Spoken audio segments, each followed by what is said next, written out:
Hi, I'm Jana Riley, and this is Ageless. I'm 40, and my life is just getting started. I'm here to share real talk and real experiences about how to live life ageless. Nothing's off the table. You know the vibes. Let's go. Welcome back to Ageless. I'm Jana Riley, and today I am joined by Dr. Greg. He is a licensed psychologist and clinical trainer with over 30 years of experience in the field. He has been featured on numerous television shows, including The Today Show, The Doctors, and Bravo's LA Shrinks, and he is known for his warm and engaging approach to therapy. Dr. Greg is also a prolific writer and public speaker with a particular focus on issues related to LGBTQ plus mental health and wellness.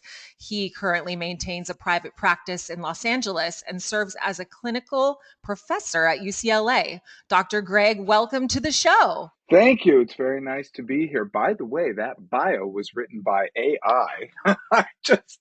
I decided had to write a bio for something. I have them that I've written, but I said, let's see what AI does with it. And I actually like theirs a little better. Oh my God, my boyfriend uses that too. That is wild. And I loved it. It's perfect.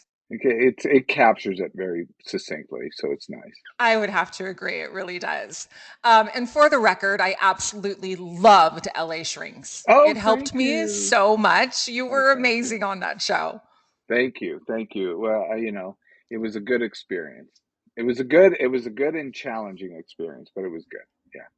I bet. I bet. Yeah. How long did that show run for? Just a year, just one season, but it's too bad, yeah, I think our ratings were generally good, but there were some other issues in the background that I didn't know about at the time and later came out so, oh well, that happens. That happens in that world. It's television. Yeah, it's television. It's television. So, Yeah, well, just to sidestep a little. So today I wanted to talk about anger management and how it affects mental health. yeah. And I feel like there are so many layers to anger, and from personal experience, life altering to say the least. Um, and I realize that anger is a natural human expression, but where does it really come from? That's a good question. Anger is, yeah, you're exactly right that it's natural, and we sort of need anger. If we're to talk about anger in a healthy way, we kind of have to say that anger is something we need as human beings. It's not certainly the most desired state of emotion, but it does help us to rally, to gain force, and um, to accomplish things when we need to have that emotional background to help accomplish them. It may be something very big, like somebody attacking us, that our anger or rage could help to defend ourselves. Or it could be something, if we dial it down on the emotional scale, could be something like an annoyance, where it helps us to communicate with a partner about a problem that we have that we can work out so we can have a better relationship. So it basically has always been there, and it seems to be one of the more primitive of emotions because when we look at how emotions developed, it's one of the first to develop. I, I actually just recently, legitimately, the other day went to this place of anger, almost rage. And my boyfriend and I were having an argument, and I felt like I was losing complete control of my thoughts, my mind, my emotions, my dignity. And from Yeah. a scientific place, what is it about anger that triggers the release of like all your defenses? Well, yeah, you're going through a fight or flight response, basically, I'm guessing in that point. So you're having more of a fight response. But let's talk about the cognitive background of anger. Anger we really look at in a kind of some particular ways, but it's generally that we believe somebody has done something wrong. So in that, I'm guessing you believe your boyfriend did something wrong. Then we start to judge the whole person for having done that wrong thing. So we believe they've done something wrong. They're a bad person for having done that wrong thing, and they need to be taught a lesson or punished. And that is generally our anger reaction. So they've done something wrong, they're a bad person, and they need to be taught a lesson or punished. And that brings up anger. There is also another category that when people feel rage, often they feel humiliated, and both things can be true at once. You can have both states of mind, but that humiliation can actually cause people to feel very, very small. And so then they react by trying to be very, very big, and they have a rageful reaction. So, why is it, and you may have already answered a little bit of this, but Yeah. why is it so easy to slip into that state?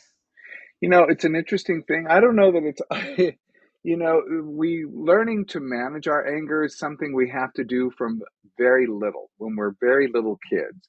Um, and some parents are very good about teaching their children how to manage emotions, and some parents just indulge their children's emotions. I think, we always see that we often don't pay attention to the kids whose parents are really doing a good job because those parents are sort of corralling the kid, managing it, dealing with things, et cetera, et cetera.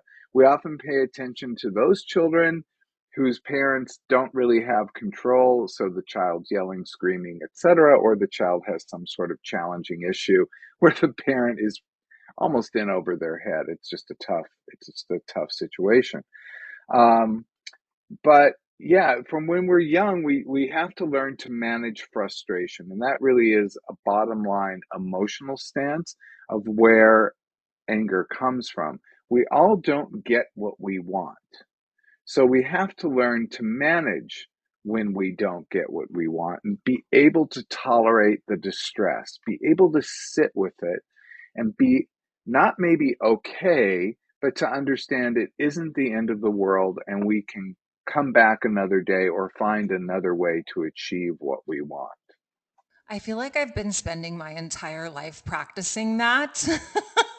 I grew up. As we all have, as Yes, we it all is have. not. It has been one of my biggest challenges in life, honestly. I grew up in a household of five. I had two siblings, two brothers that are twins that are 2 years younger than me. And everybody in the household, including my parents, were type A, boisterous, performance based, and super emotional. And when anger would strike, it affected the entire family. And eventually it became my default method of handling situations. It's when I felt threatened or if things weren't going my way. And and so I mean, I can remember even at a really young age just thinking this is how you handle life. And it always got me into trouble, um, and really affected my relationships, especially into my adulthood. Yeah, well, you know what? I would say yes. I could see that, but probably in your household, the anger helped. We generally don't develop a response to things unless it has some sort of payoff, at least in the beginning. So our brain learns that this is the way to go. In my household, I also grew up five kids. That's so funny. And I was right there smack in the middle. I always call it Jan Brady syndrome. Always felt like, there was the younger got all the attention, the older got to set all the rules, and the middle just had to kind of bump around into things. Where were you, by the way, Jana? Southern California. No, no, me too, me too. But I meant where were you in the lineup of the kids? Oh, the oldest in Southern California. No, I'm kidding. You were the oldest. You were the rule Yeah, setter. oldest. Role setter. Yes. Look at you. That's really fascinating.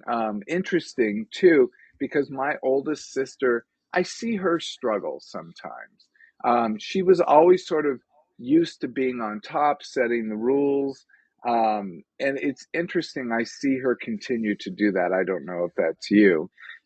Where I think I was a little more used to having to, negotiate in between, constantly negotiating. And I see my youngest sister as she's just, she's forever a princess. That's just what's always going to be. Um, but yeah, it's just kind of an interesting thing. We do learn these things. So you probably had some sort of payoff in your family that anger did help. I grew up in my family. My father was very, very angry all the time. I mean, I will say, what was so funny is a lot of people will think that my father drank if I ever describe life at home with him, because it would just come completely out of the blue. He would get mad at Mhm. you for nothing. You could be perfectly asleep and he'd pull you out of bed to scream and yell and hit you. But he would do all these different things. But he never touched a drop of alcohol. He just had a very, very bad problem with anger and with his own emotional management issues. So in our family, anger, we did have anger, but I think the kids learned to really hold it down because it couldn't be expressed without a lot of consequence. I feel like it's almost like a temporary relief. Well, of course it's a temporary, and it feels kind of good. Like if you know, Yeah. if you feel Why does very it feel so good? because you release the frustration, and then you feel like, I got all the frustration out. And then you have to deal with all that collateral damage that you just did. So it's not a good thing in the end, but it feels good in that moment. And to actually hold on to and not express anger can feel very frustrating. Like when we get mad, I was trying to think, when you're driving, I can't think of an example right now, but I know it happens when I'm driving and someone just does something very stupid. And I'll get angry, but what do I do? Do I flip them off, chase after them, yell at them, instruct them in how wrong they were? Or do I have to manage my anger and move on because I have to get to work because I have other things to do. So in that moment, it would feel so good to just be an ass on the road and just go after somebody. But in that moment, I have to just sort of tell myself, okay, and what I do is I often look at the longer goal. I have to get to work. That's my big thing right now. I can get through this. I'll be over this in a minute. And literally a minute later, I'm over it if I can just pull it in and keep going on with my I love that you said the longer goal, and I'm going to practice that because day. I'm so impulsive just by nature that it's really hard for me to see the longer goal. I want the short-term goal and I want it now. Impulsiveness that plays a big role in anger, of course, because we'll give in to that urge when we feel that impulsivity. And if you want to learn to manage impulsivity, there are other practices you can do that's just practicing frustration tolerance.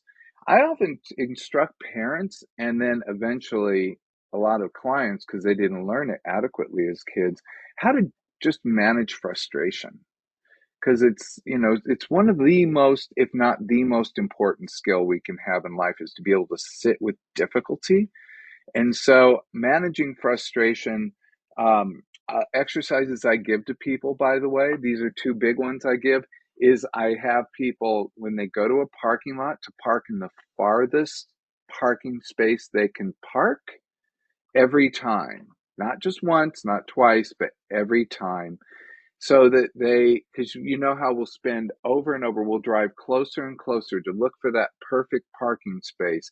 Instead, have them practice frustration by parking far.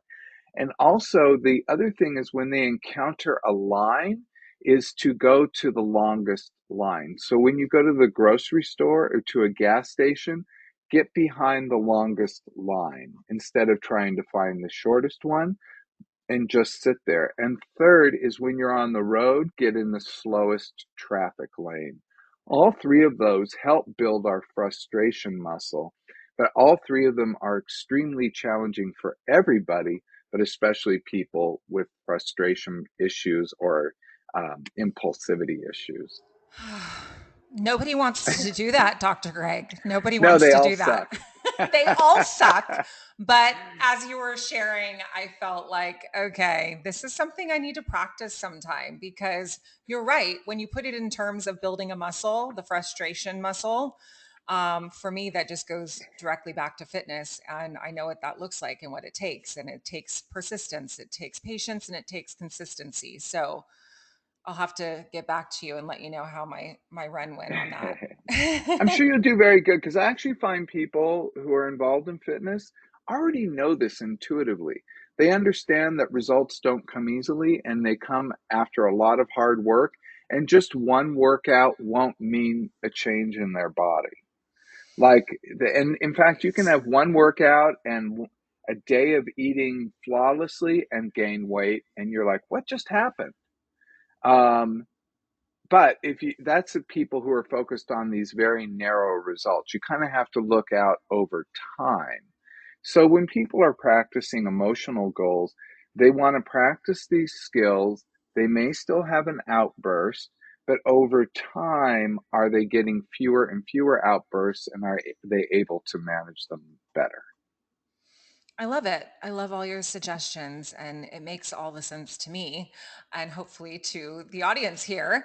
Um, in We'll hope. We'll hope. And let's talk about the trauma around anger issues. How do you start unpeeling, uncovering, and discovering those layers? It's a good question.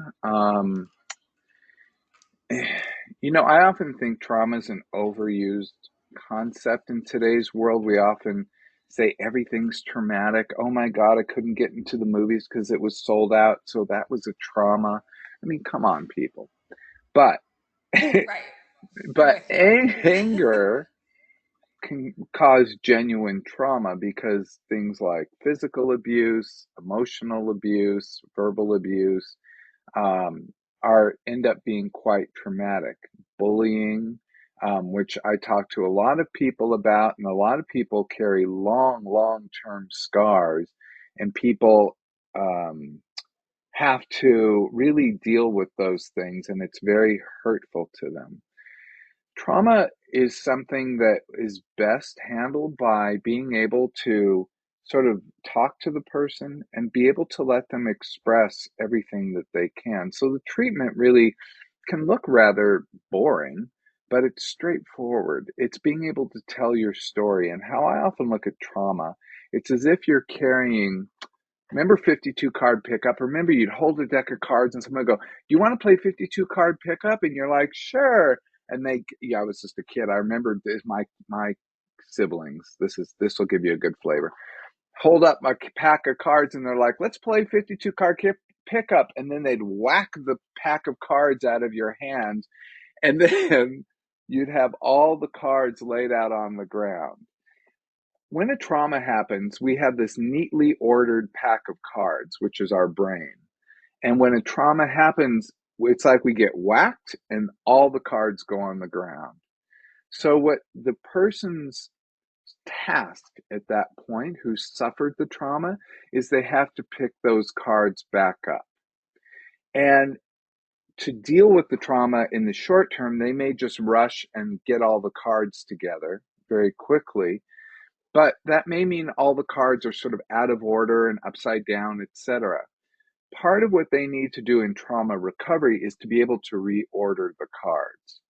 So to do that, they need to tell their story, talk about how it's affecting them, and be able to go through things at their own pace. It may take a while.